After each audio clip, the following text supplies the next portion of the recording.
আপা আমি আপনার সব কাজ করে দিব আপা, আপনি খালি 2 মুঠা মানে খেতে দিবেন আর 2 মুঠ চাল দিবেন, আমি আপনি সব কাজ করে দিব আপা। আপা কোনো সমস্যা নেই আপা, সব কাজ করে দিব, খালি আপনি আমাকে একটু খাইতে দিবেন আর 2 মুঠ চাল দিবেন আপা। হ্যাঁ আপা কাজে রাখেন আপা। হ্যাঁ আপা তাহলেই হবে। ঠিক আছে 500 গ্রাম টাকা আর ফেরত দেয় আপা, আপনি তো আর 200 টাকা বাড়াই দিয়ে।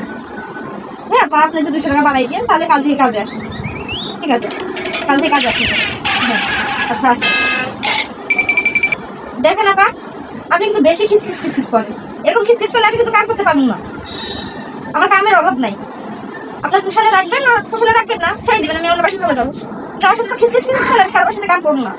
হ্যাঁ लेकिन 1 सेकंड। হ্যালো কে বলছেন? হ্যাঁ আমি জয়নাকা কথা বলছি। কাজের লোক লাগবে? আমাদের ফেসবুক পেজে যোগাযোগ করুন, ওখান থেকে অনেক কাজের লোক পেয়ে যাবে। হ্যাঁ হ্যাঁ ওখানে ফোন দিলে ওদিকে আপনি শুধু যোগাযোগ করবে, তখন আপনাকে কাজের লোক নিয়োগ দেওয়া হবে। হ্যাঁ হ্যাঁ কোনো সমস্যা নেই। আর পেমেন্ট অগ্রিম দিতে হবে, অগ্রিম পেমেন্ট আগে দিতে হবে, তারপরে কাজের লোক যাবে। হ্যাঁ আপনাদের বাসায় কি ওয়াশিং মেশিন আছে? আমি কিন্তু ওয়াশিং মেশিন ছাড়া কাজের লোক পাঠাতে পারবো না, কারণ আমার এখানে যত লোক কাজ করে ওয়াশিং মেশিন ছাড়া কাপড় দিতে পারে না কেউ। গ্রিনটার আছে, গ্রিনটার ছাড়া কিন্তু আমার কাজের লোক ওয়াশিং দিতে পারবে না। তো যেগুলো থাকে তাহলে কনফার্ম করুন, আমাদের ফেসবুক পেজে কনফার্ম করে দেবেন, আমি কাজের লোক পাঠিয়ে দেবো। হ্যাঁ ঠিক আছে।